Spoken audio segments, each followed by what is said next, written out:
A mí me pidieron que comentara el primer capítulo del Libro Verde de Salud Internacional, un debate norte-sur, y lo que quería era leer algunos pequeños pasajes que son muy provocativos y que también me parece que siguen siendo pertinentes, ¿no? Que siguen siendo pertinentes. El resumen que hicimos de la reunión de Quebec, trabajando con las desgravaciones durante varias semanas, identificó tres posiciones básicas de fondo en cuanto a la conceptualización de la salud internacional. ¿Qué entendemos por salud internacional y qué hay detrás de esa definición de salud internacional? Entonces, el primero era el enfoque clásico, que es un capítulo del libro. Charles hizo ese relevamiento y después investigación e interpretación que todos ustedes conocen, y que tiene un correlato con el desarrollo de las ciencias sociales y la construcción de la sociología y la antropología. La salud pública, el estudio del nosotros, de la sociedad occidental; la salud internacional, el estudio del otro cultural. El otro cultural que es homogéneo, que es diferente a mí, y que es más pobre y que es menos rico. Lo implícito que había un poco más tarde que la constitución de la antropología y la sociología, pero que tiene de base la misma división entre el primer mundo y todo lo que no era el primer mundo. El primer mundo, en el afuera territorial, el tercer mundo en el afuera territorial, y las minorías y el otro cultural instalado en las sociedades del primer mundo. Eso era la salud internacional, y en la reunión de Quebec todos los participantes, o la gran mayoría, llegaron a un acuerdo que ese enfoque debía ser revisitado y redefinido. Sin embargo, yo creo que 20 años después, por lo menos a las pocas universidades estadounidenses donde he sido invitada a dar conferencias sobre salud internacional, no se han producido grandes cambios en este enfoque. Tal vez el cambio más grande es el pasaje hacia mirar al tercer mundo instalado en el primer mundo y tratar de utilizar las herramientas de la antropología y de la salud internacional para leer las sociedades industrializadas y sus conflictos, sobre todo desde la perspectiva étnico-cultural. Pero no veo que haya habido una gran transformación de lo que nosotros en el 91 pensamos que iba a haber después de la reunión de Quebec. Esa era lo que llamamos nosotros acá el enfoque clásico. La segunda, el enfoque que acá todavía no ha salido, curiosamente, es de compañeros latinoamericanos que pertenecen a corrientes teóricas diferentes a la nuestra y que jugaban con la vieja y la nueva salud internacional. A lo que nosotros le llamamos el enfoque clásico, ellos le llamaban la vieja salud internacional y proponían un nuevo modelo que es la nueva salud internacional. Esos mismos compañeros después, cuando trabajamos sobre la crisis de la salud pública, hicieron el mismo juego de la vieja salud pública y la nueva salud pública. Ahora ellos están trabajando con el concepto exclusivamente de salud global como nueva salud internacional. Bueno, en ese entonces, hace casi 20 años, estos compañeros planteaban que la nueva salud internacional no era la salud de los otros, sino eran los estudios comparados de los sistemas de salud de todo el mundo. Ya no había un recorte entre el nosotros y los otros, sino una lectura, una desumatoria de los distintos sistemas de salud mundiales. Entonces, la producción teórica de estos investigadores contribuyó más en el área de ver los diferentes abordajes de los sistemas de salud de Canadá, de Estados Unidos, de México, de Inglaterra, de Francia y de otros países. esa conceptualización yo creo que se extinguió, no sé qué piensan mis compañeros, cuando empieza la discusión sobre salud global, me parece que todo ese grupo se inclinó a trabajar con esa perspectiva. Pero en Quebec era un grupo muy fuerte que planteaba la nueva salud internacional. Y la tercera posición, que éramos nosotros, lo que ustedes han escuchado ahora, y que planteábamos que la salud internacional no era la suma de las partes, así como decimos que las integraciones no son la suma de las partes, es algo cualitativamente diferente, que implica un nivel de explicación diferente y que debe ser abordado con instrumentos diferentes. Las dimensiones internacionales de la salud, los determinantes internacionales, son un momento diferente a la suma de los distintos determinantes nacionales. Entonces, en esa reunión se identificaron lo que nosotros pensamos que iba a ser un futuro prolífico de producción científica y de instrumentos de investigación. Se investigaron algunas áreas para la producción teórica y la práctica en salud internacional. Entonces, yo lo que quería leer era un pequeño párrafo que es sacado del trabajo que María Isabel hace en su libro, en su capítulo del Libro Verde, y donde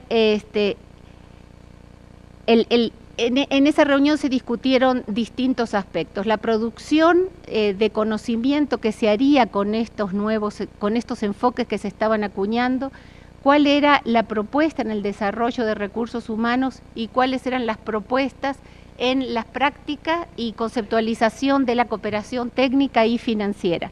En aquella época hablábamos mucho de cooperación financiera también, porque estaban surgiendo, casi toda la cooperación financiera era reembolsable, pero nosotros tratábamos de ver los comportamientos de los actores también dentro de un esquema conceptual que nos permitiera explicarlos. Bueno,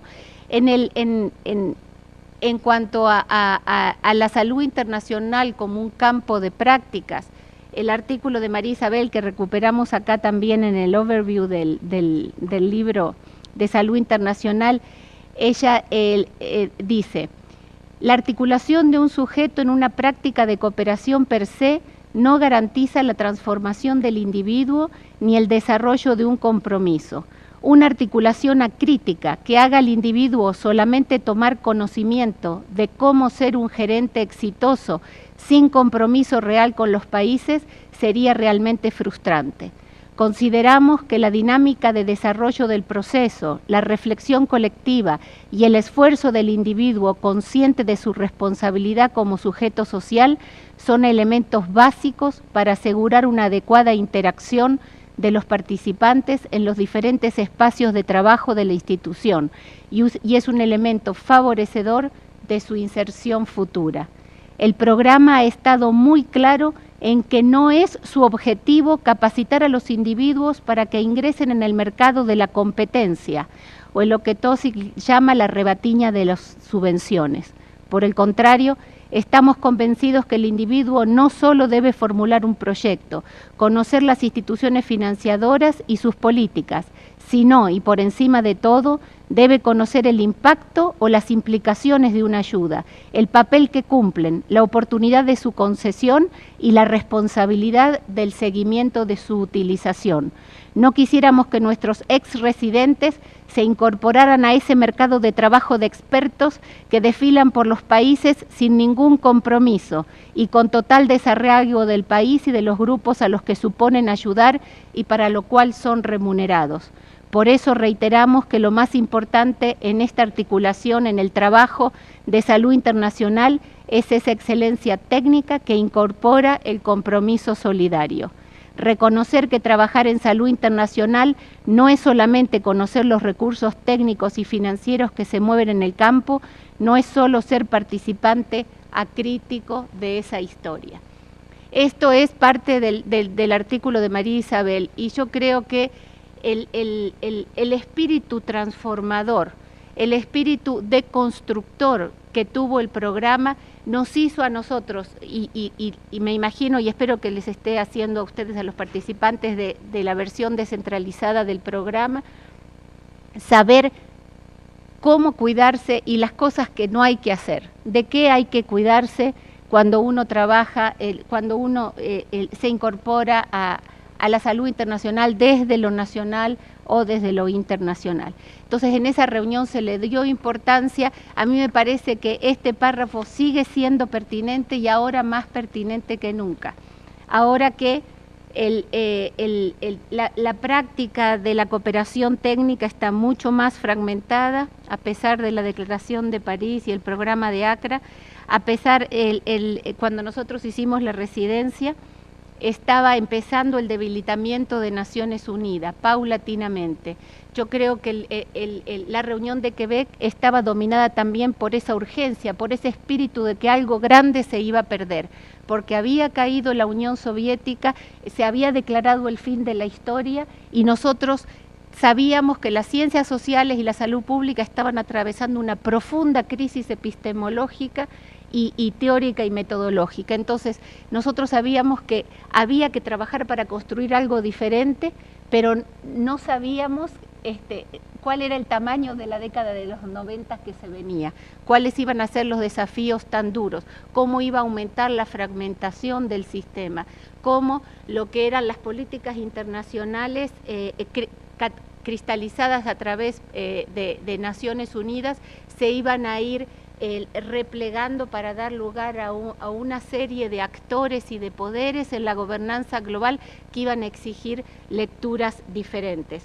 El mundo que nosotros hicimos la residencia era un mundo donde se estaba empezando a lo que se llamaba en ese momento la construcción del nuevo orden mundial, de un nuevo orden mundial donde ya no eran la Guerra Fría, o en pocos años no iba a ser la Guerra Fría. Y nosotros estábamos tratando de tener una visión transformadora, tratando de construir un Estado benefactor y paternalista, pero no nos imaginábamos que ese Estado iba a ser deconstruido desde el modelo neoliberal de una manera tan feroz como fue, que nuestros sistemas de salud iban a ser desmantelados y que se iba a producir la regresión enorme que se produjo. Pero esa sensación de urgencia yo creo que es la misma que tenemos hoy ante la crisis financiera global y ante la fragmentación en la gobernanza global. Hoy, por ejemplo, hicimos con Pedro Brito hace 3 años un trabajo con 112 Global Health Initiatives que eran las principales en esa época, pero no eran todas. Ahora hay más de 300 iniciativas. Hace 20 años no existían esos nuevos actores. Hoy tenemos más de 45 donantes bilaterales, 26 agencias de Naciones Unidas, 20 fondos globales y regionales y 90 diferentes iniciativas involucradas en la cooperación internacional.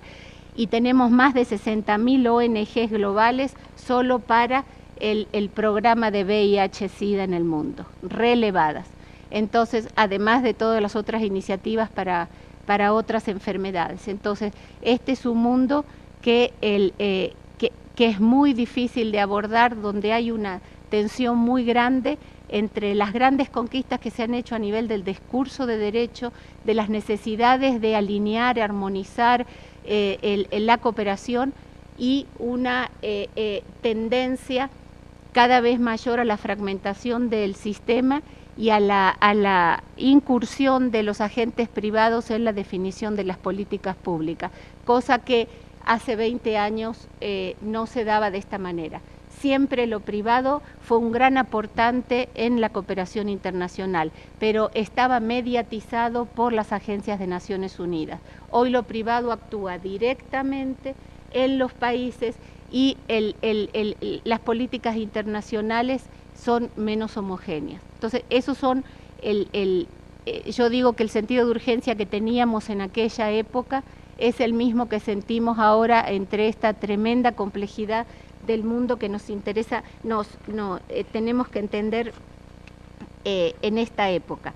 después lo que quería, por último, muy rápido, ver las áreas problemáticas que en aquella época se identificaron en la reunión de Quebec. Porque en el tema de la producción de conocimiento, el proceso salud-enfermedad, los determinantes internacionales de la salud ambiental, incluyendo medio ambiente y salud de los trabajadores. Proceso salud-enfermedad, perfiles de morbimortalidad, liberalización de las fronteras y enfermedades transmisibles. Procesos de atención a la salud, complejo médico-industrial, modelo médico y difusión de modelos prestadores a escala internacional. Procesos de atención a la salud, sistemas nacionales de salud comparado, procesos de atención a la salud, sistemas informales de atención a la salud comparados, procesos de salud, enfermedad y políticas internacionales para el control de la natalidad, de las enfermedades transmisibles y para el desarrollo de los servicios de salud nacionales. Eso era un conjunto de áreas problemáticas. Otro conjunto es la producción de conocimientos en base al campo de salud internacional, tomando como objeto de reflexión